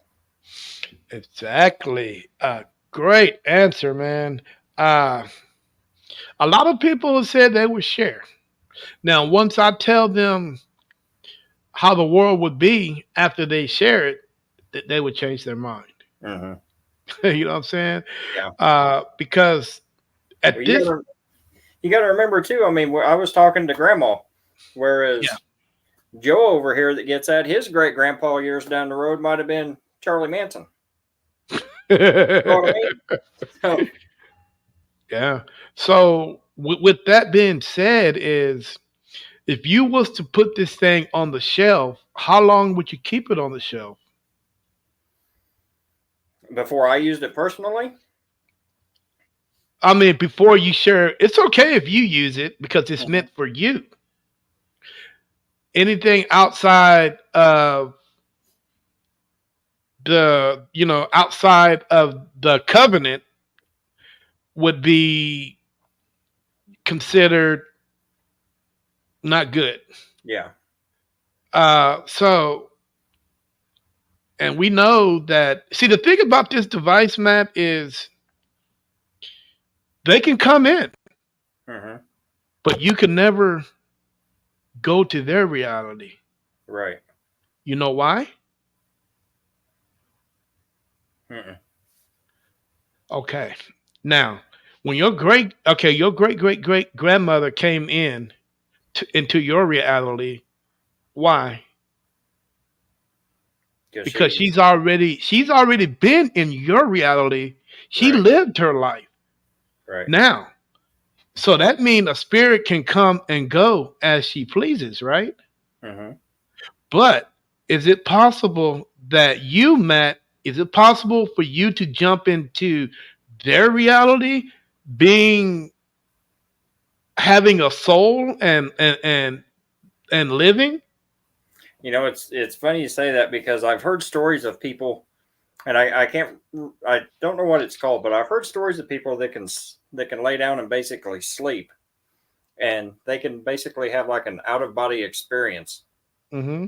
And the theory behind that, from what I've heard, is it's almost like you're on a string and you can go so far and come back. But if you go too far, there's that point where you can't get back and Mm, you essentially die.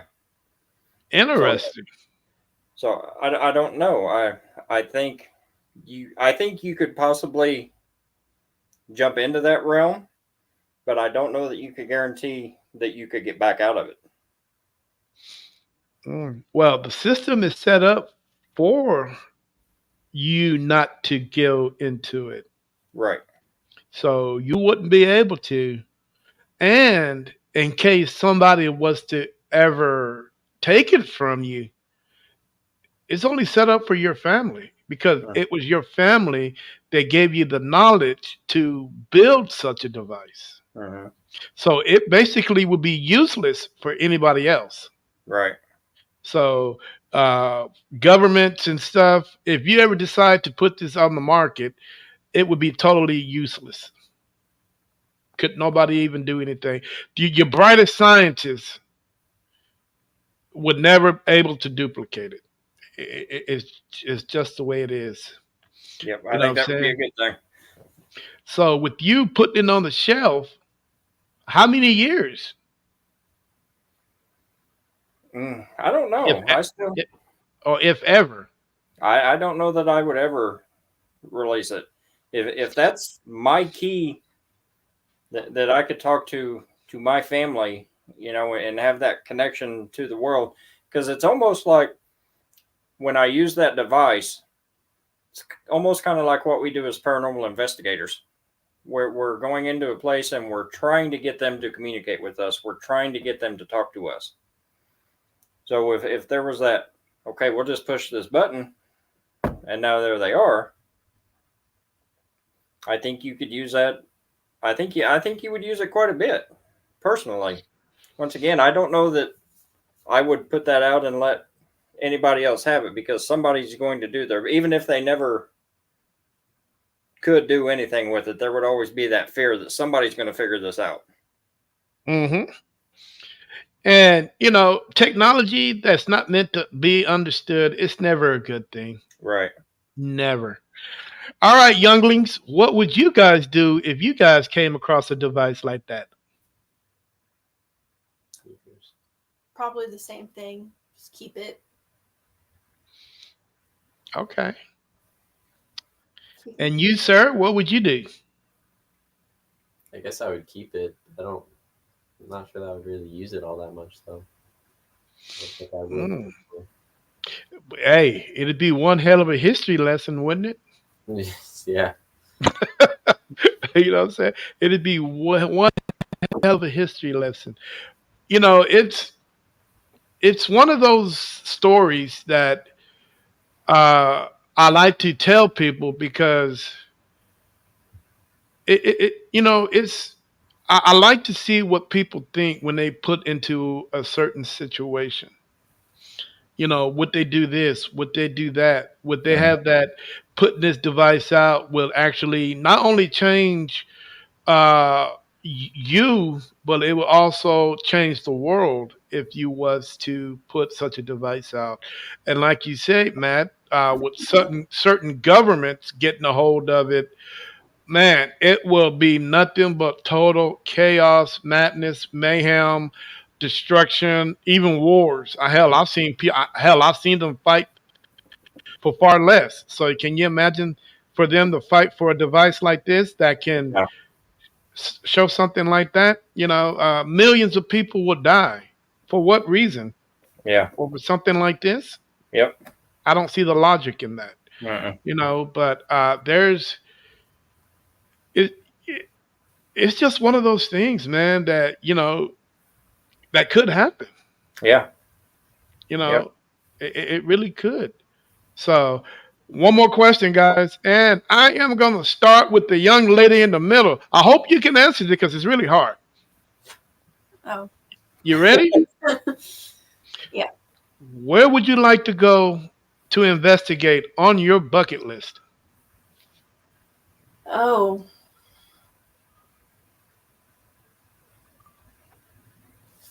I don't. I mean, there's Any several. place in any place in the world, my friend.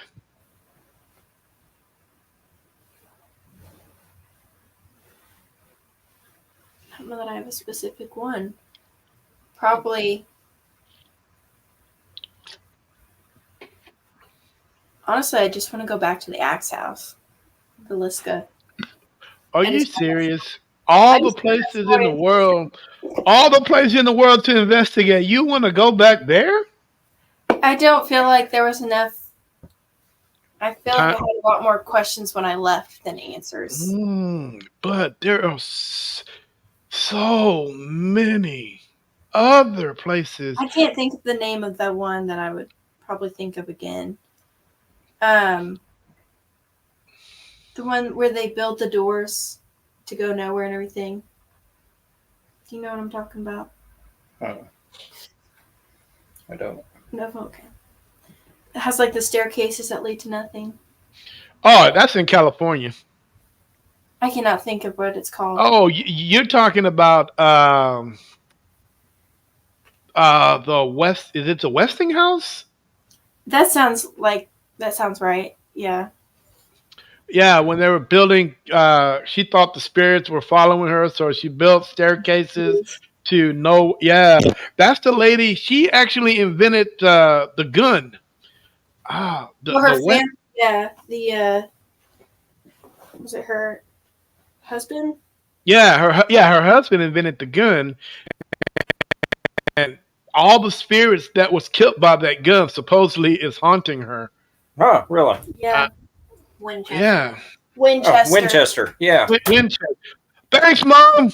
There was mom. She popped in for 5 seconds. What? She shut that door quick. Yeah, she did. Yeah, that's the Winchester. That's in California. Okay, cool. All right. Is that the only place you would like to go? Mind you, Matt's paying. I have to look. I would have to think about it more. Well, Matt's paying for the trip, so that's no problem. Oh no. All right, sir. Where would you like to go? Me? Yeah. I don't know if I really have anywhere. I don't know a lot of places.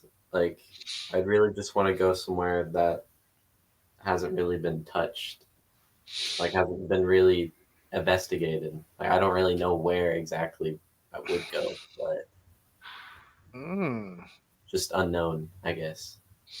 Ooh. Now that right there, I don't know if I'll be scared of that one. All right. Well, you know what? I think you should come with me, man. Because a lot of people don't ask me about my bucket list, but I'm going to share it with you guys. You know, I would like to do a tour, a grand tour. I would like to start off in Egypt, go to Iraq, then head over to France to investigate Normandy Beach. Oh yeah. Yeah. Then head inland and check out all the headed into Germany. Check out all the places where Auschwitz, you know, all the concentration camps, Uh-huh. and eventually head into Germany and check out some of those haunted locations. You know, then head over to oh man, you know, I'll be honest with you. I'll head straight back over and check out every haunted location in the Caribbean. Yeah. Yeah. You know, because be honest with me, guys. Have you guys ever heard of a Caribbean paranormal investigator? Can't say that I have. I can't say that I have either. Uh-uh. You know what I'm saying? Hell, I don't. It's so taboo over there. It's so heavy religion with the one religion that everybody's afraid of, which is voodoo. Yeah.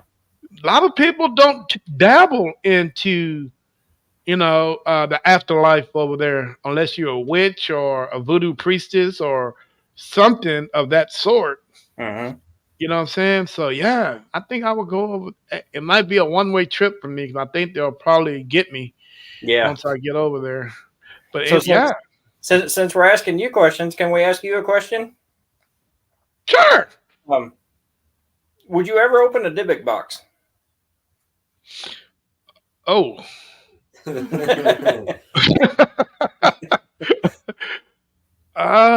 probably not. I think I've been asked, and I turned and walked away immediately.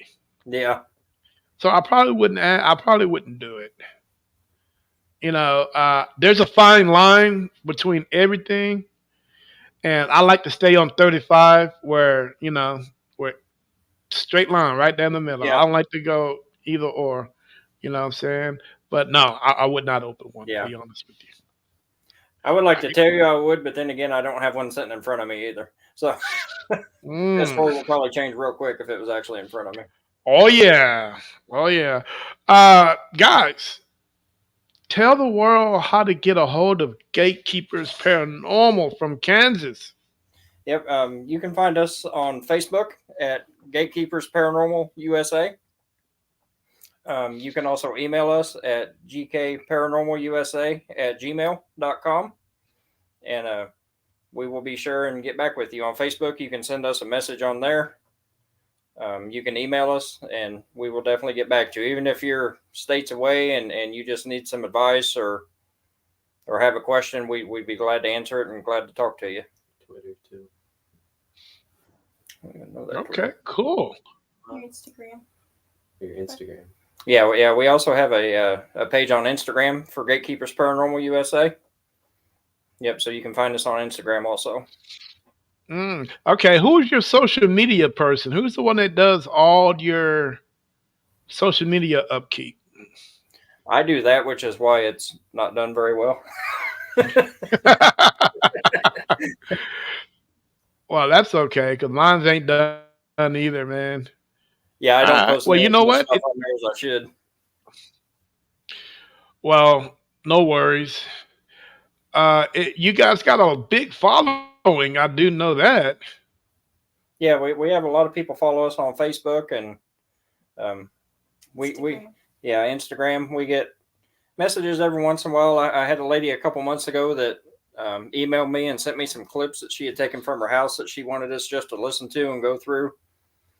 And she was obviously too far away for us to actually go to, but we did listen to her stuff and talk to her and gave her some suggestions and things that she could do to make her life a little better. Yeah, and you know what? And I'm sitting here looking at your. This is probably why I got so confused with the name. Because I'm looking at. Is it Gatekeepers Paranormal USA? Yes, and we use the USA because there's actually another Facebook page that is I'm looking Gatekeepers right at it. Paranormal, which is I'm look- from our that, sister group in England. well, Yep, and this one here, and the reason why, and I'm looking because Gatekeepers Paranormal, and that's the reason why I got your guys' names so confused. Is uh because there's a team in Wilder, Kentucky that has the oh, same really? name. Oh, I did not know that. Yes, same name, and the only That's difference crazy. is it has Bobby Mackey on the front of it, a haunted nightclub. Yeah, and that's why I had you guys name. I thought you guys was from original Wilder, Kentucky. Yeah, That's why I had everything set up for that. yeah. I totally apologize, but yeah, No, that's uh, okay. I did not know that. I yeah, guess I I'm looking. never looked into it. Yeah, if you guys want to take a look into that, I'm looking right at it. Gatekeepers now, and it has. Oh, what is that? Yeah, Gatekeepers Paranormal has a big gate on it, Ours and has a large gate on it with crows sitting on the side of the gate. yeah, but this one here has Bobby Mackey sitting right on the front, right on the front. Yep, that would not be us. Yeah, I see, and that's where I got totally thrown off because I thought this were you guys. Yeah. Yeah, that is weird. Oh, and they're Kansas City fans. Well, they're not all bad then. Well, no, well, as long as they're not Cowboy fans, I'm good. Yeah. All right, guys. Hey, you know what? It has been a pleasure speaking with you. I appreciate the conversation. You know, when I talk to every team, I learn something new. And with you having the two young ones on the team, Uh-huh. hey, and I'm gonna be honest with you guys. You guys are the future of what we do. Now, as I always tell people, when I look at YouTube, uh,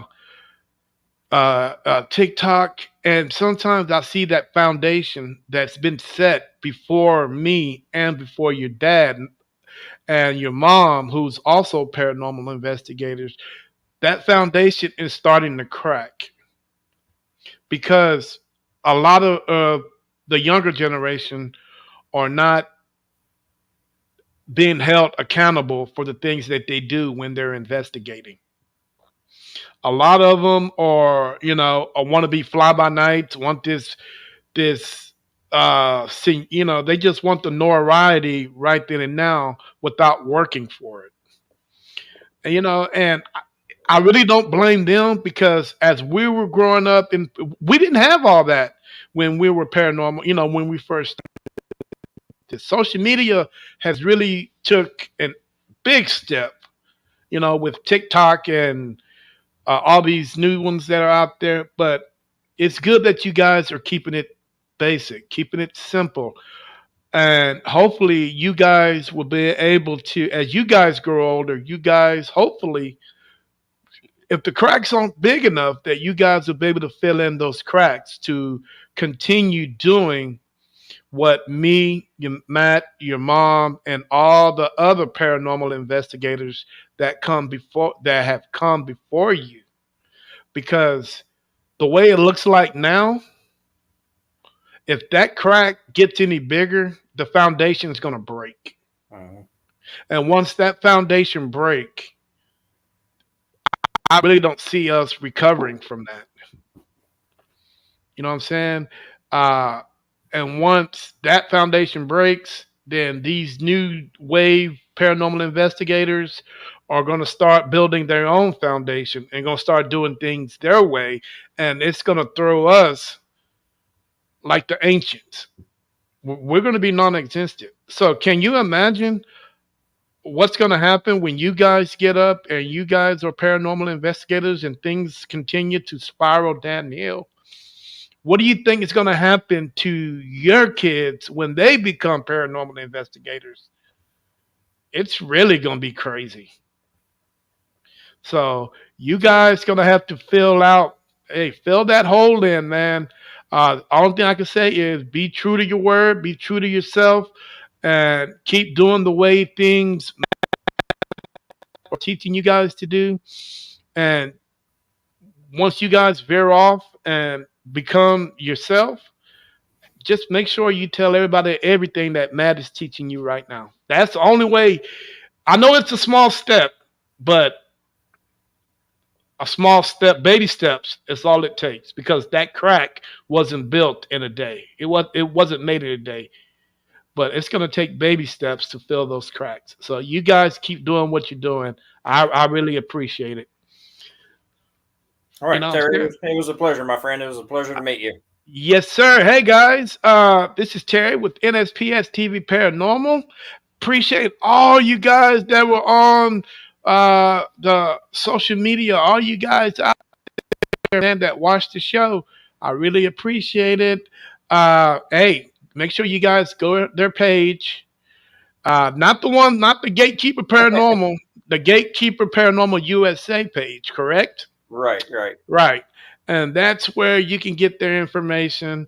If you guys are ever up in Kansas, feel free to swing by, check them out.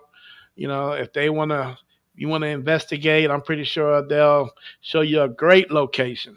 Yes, But in the sir. mean, yes, sir. But in the meantime, hey, you guys enjoy the rest of your Saturday, and I will see you guys in about 2 months. I'll call you guys in 2 months to see how things are going. So in the Okay. meantime, peace. Bye, guys. Bye, Bye. Terry. Thank you. Yes, sir.